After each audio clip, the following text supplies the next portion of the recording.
Here we go. This is season 3 of No Show. They said we couldn't make it. When I say they, we said we couldn't make it, but Jeff and I made it to season 3, and I can't think of a better person to start off this new season than our guest today. Like few others, Breffni Noone understands how and why hotels make money, as well as how and why people decide which hotel they want to spend money on. Breffni is an associate professor at the Pennsylvania State University School of Hospitality Management, where she teaches revenue and profit optimization and data analytics. She holds a PhD in revenue management from Cornell. She focuses on revenue optimization in the restaurant, hotel, and leisure industries, and she has published over 40 research articles in academic journals and several book chapters. She is deeply involved with Hospitality Sales and Marketing Association International, and basically every time you turn around, she's winning awards as an educator and speaking as a thought leader at conferences. She is a singer of choral music, an ardent booster of the swimming diving team for State College Area School District, and an all-around delightful person. Breffni, welcome to No Show.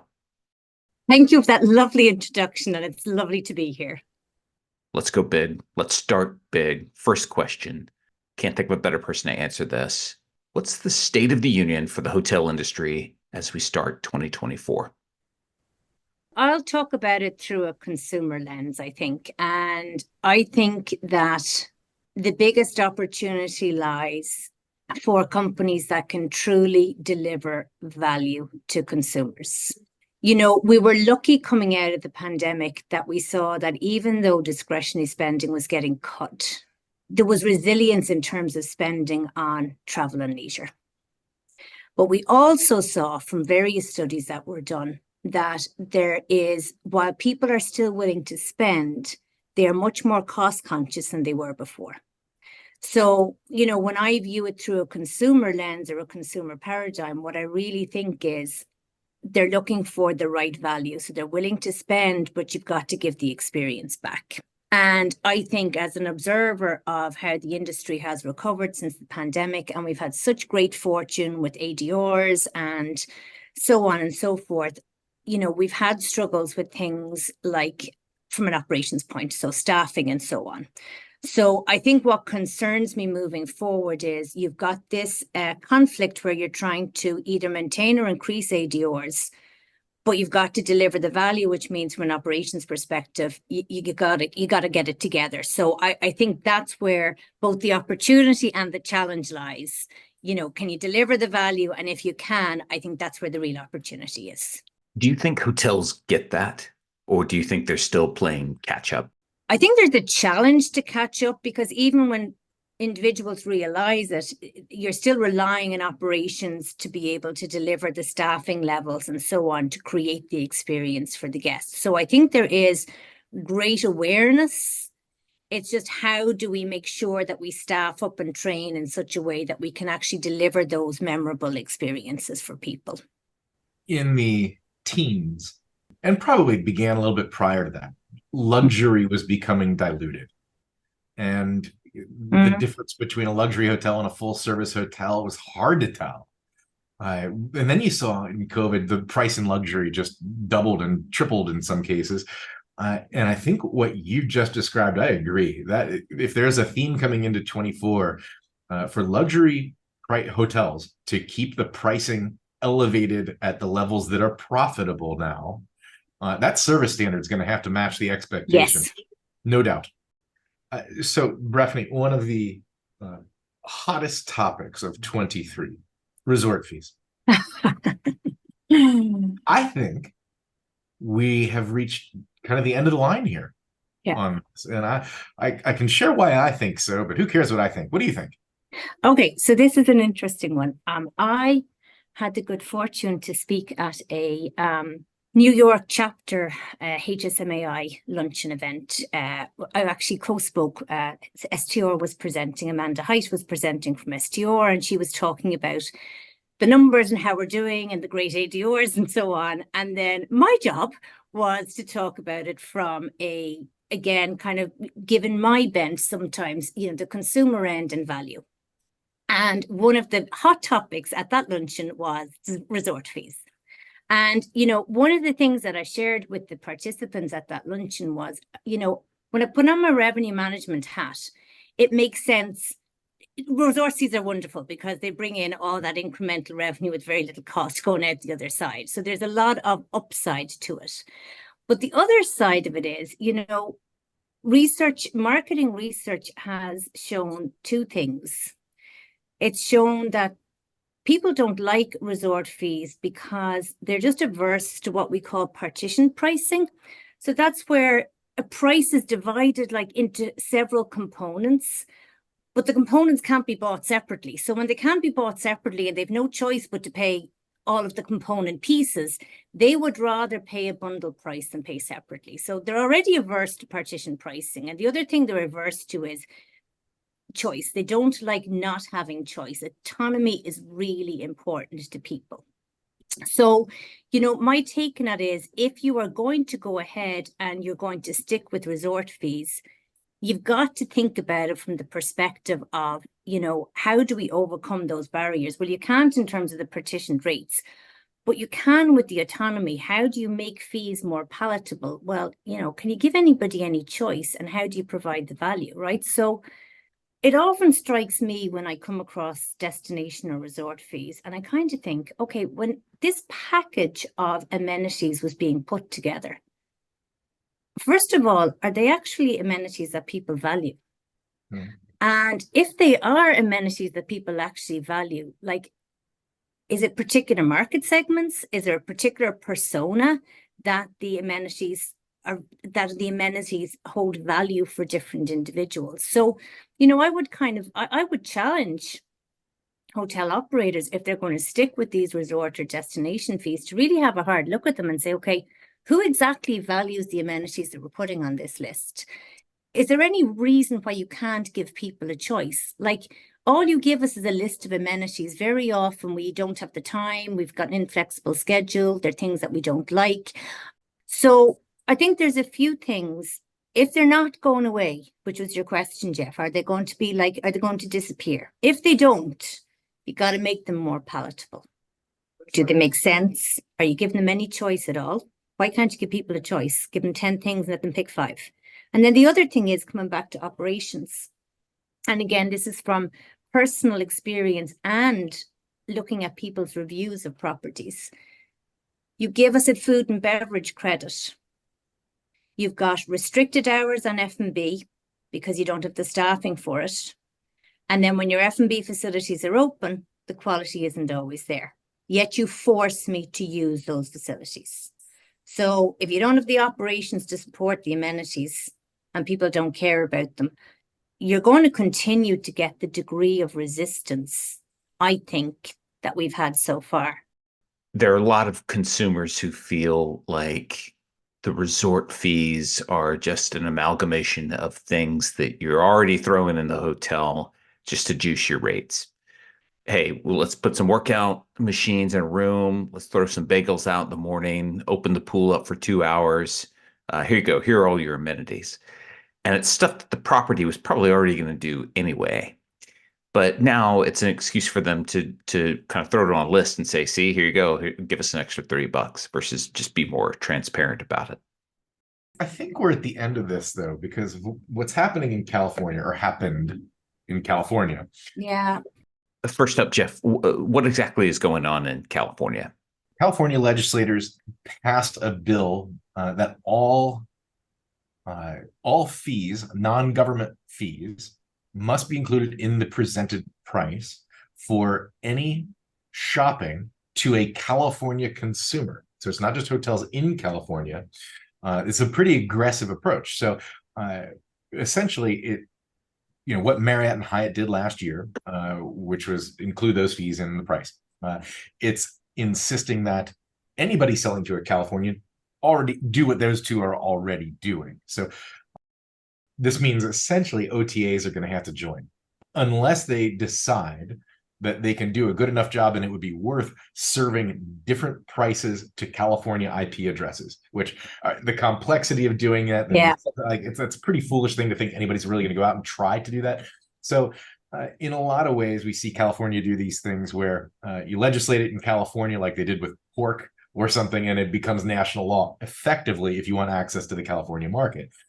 Then on top of that, Matt, you have the FTC is basically running the same bill through U.S. Congress now. So what already happened in California is probably going to be national law at some point, as the Biden administration tries to get a little easy win going into election season to say something in favor of being consumer advocates. So I think there's some low-hanging fruit. You'll probably see that basically put resort fees to rest. I would anticipate by the middle of the year. Personally, the frustration here, this is not as a hotelier. Well, I suppose it is. It's the hypocrisy that comes from the government on this, right?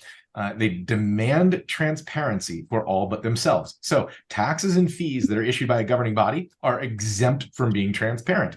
If you have a CVB or a tourism $10 per room night, that doesn't have to be included. So the approach regulators have taken to wag their finger at the business side, they haven't decided to look themselves in the mirror with such transparency, and that bugs the ever-loving hell out of me.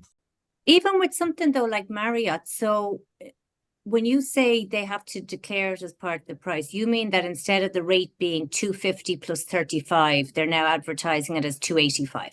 That's correct. So Marriott's made that move, Hyatt's made that move, Hilton's in process of making that move, but OTAs and independent hotels, a few other smaller brands really had resisted.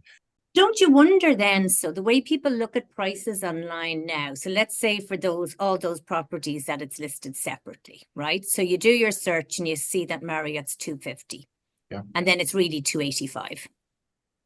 So what happens when the legislation comes in terms of people's reference prices? So does that mean if Marriott goes to $285, now everybody's reference prices, oh my God, well, they're way much more expensive than they were X number of months ago? I mean, obviously there's a transition period, but isn't that going to be one of the challenges then? You're spot on. And I think one of the challenges currently is that you've got Marriott and Hyatt that are already doing that $285 in your example, whereas the exact same hotel on Expedia is doing the $250 with the $35 hidden. So it's going to bring the rest of that market in line. This will not end up being better for the consumer. They'll pay the same. The amount coming out of their wallet is going to be $285 in Breffni's example, regardless.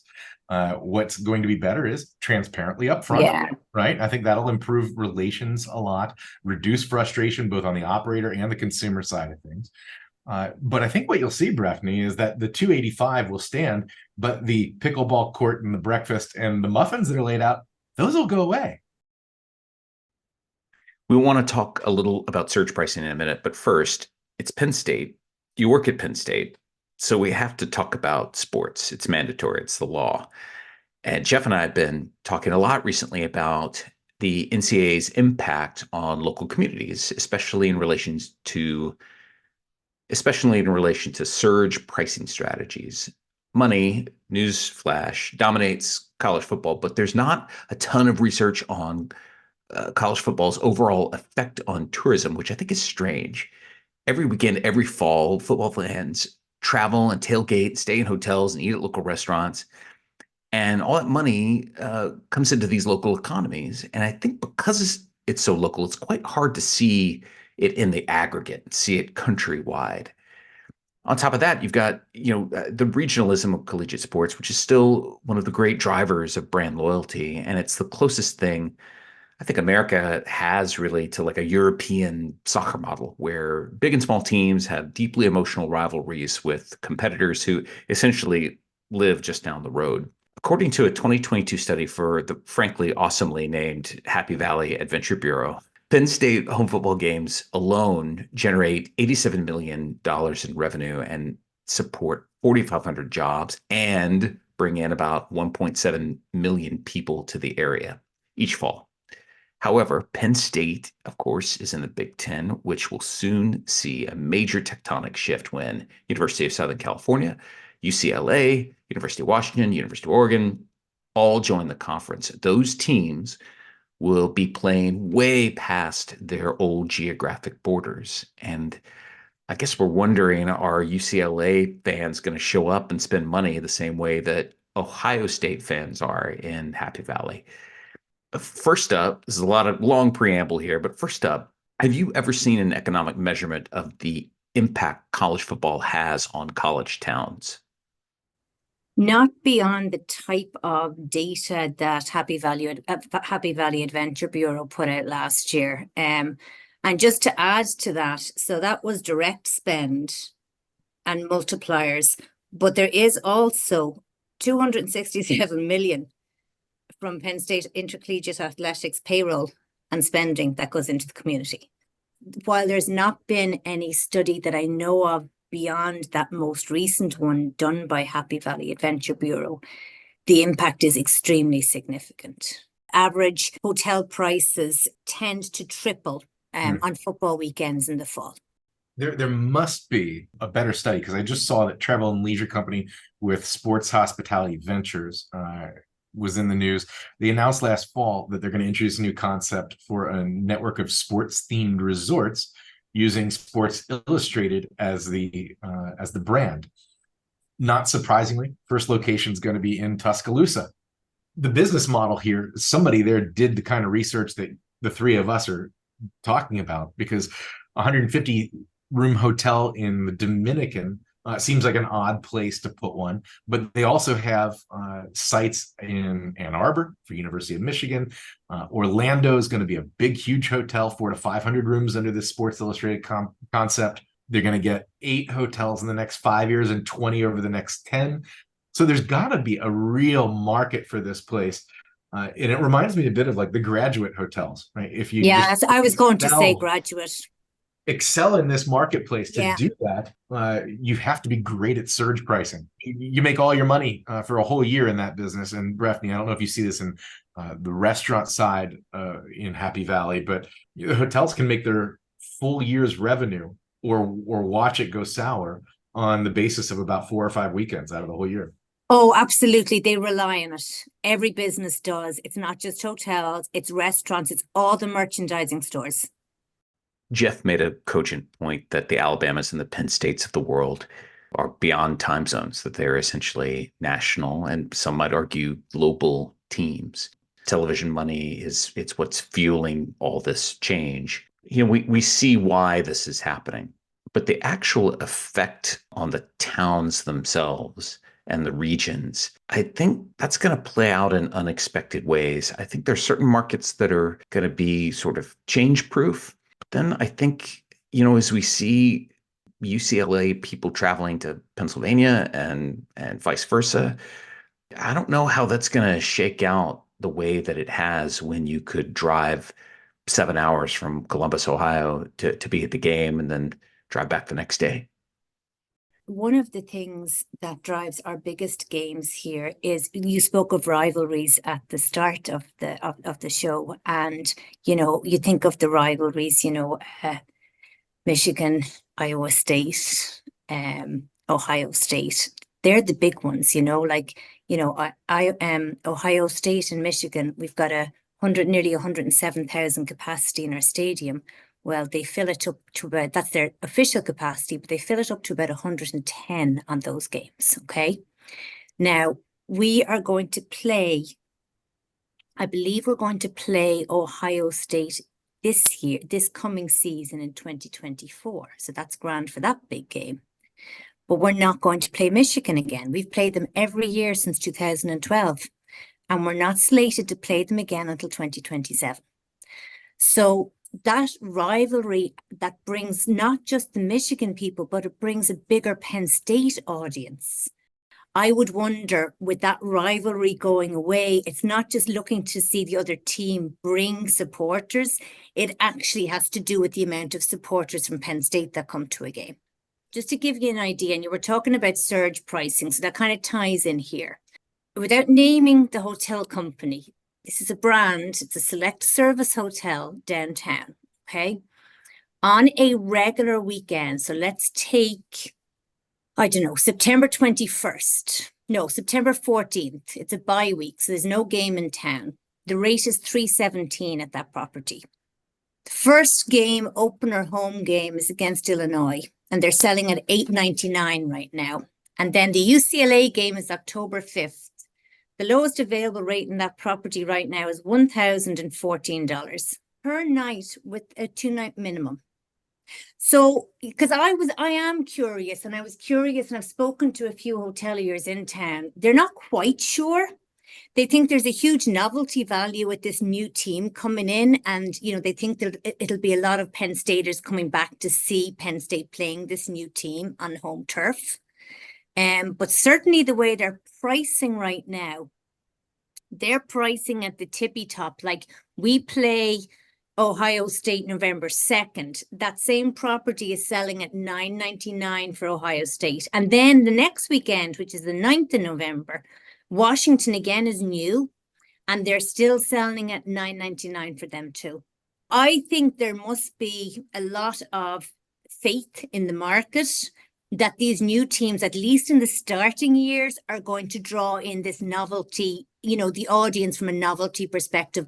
But I'm not sure it'll be people coming from UCLA. I think it'll be a lot of dependence on our Penn Staters coming back.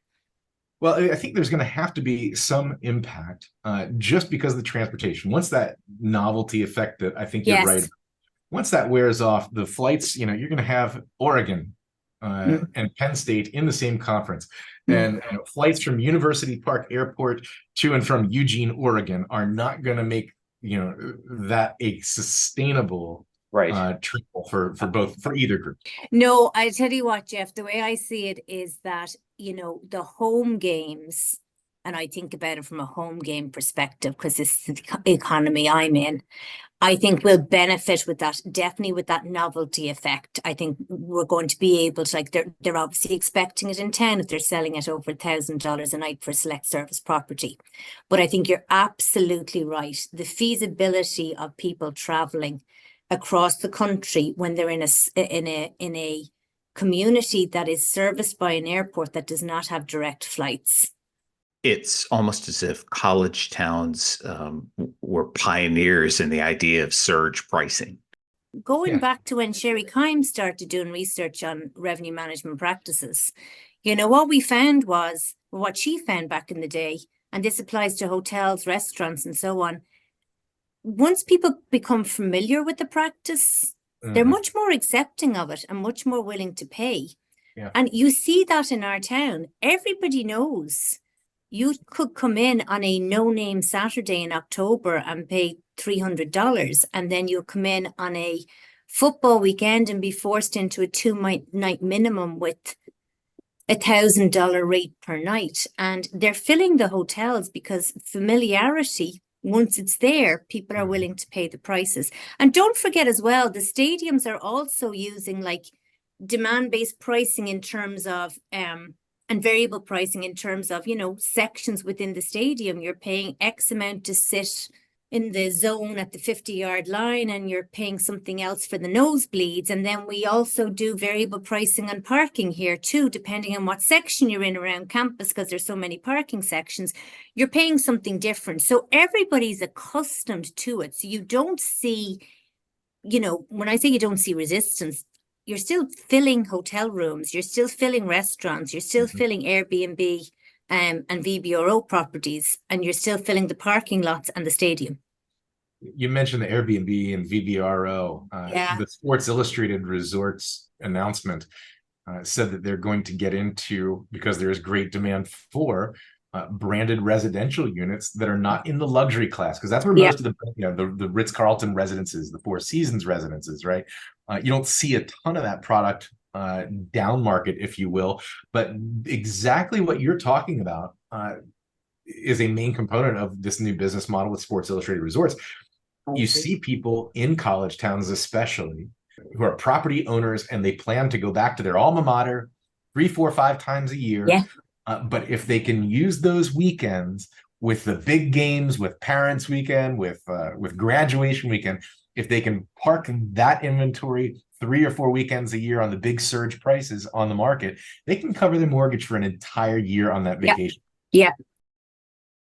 Breffni, it's time for the mystery question. That's right. It is scary. Can you enjoy a hotel experience? Or is it the case when you walk in a hotel lobby, you're Terminator scanner comes on and you start looking for inefficiencies and optimizations everywhere until checkout. Oh God, I do. I just can't sometimes switch off. I just can't sometimes. And I see stuff that just bugs the living daylight out of me. I've gotten better. Do you ever have hotel people kind of talk down to you a little bit? Oh, heck yeah. Oh, yeah. So I'll go up and I'll just, act like my little Joe blog, say my little piece. And then they do oh my God, you've no clue. And they talk down to you. And then I throw in a few little terms to indicate that there's a good chance that I know what I'm talking about. And then they sometimes change their tone. But yeah, it's sometimes like the amount of times now I've rung a general manager after I've stayed somewhere, because sometimes I'd be too irritated to say something while I'm there. And I leave and I'll ring them and I'll say, I'm just letting you know X, Y, and Z goes on. This is what's happening at your property. I just wanted you to know that. I've already paid, I'm not looking for any freebies, not looking for anything. I'm just saying if this was my property, I would not be happy with it. Dr. Noone, this has been incredible. Thank you so much for joining us today. My pleasure. It was great.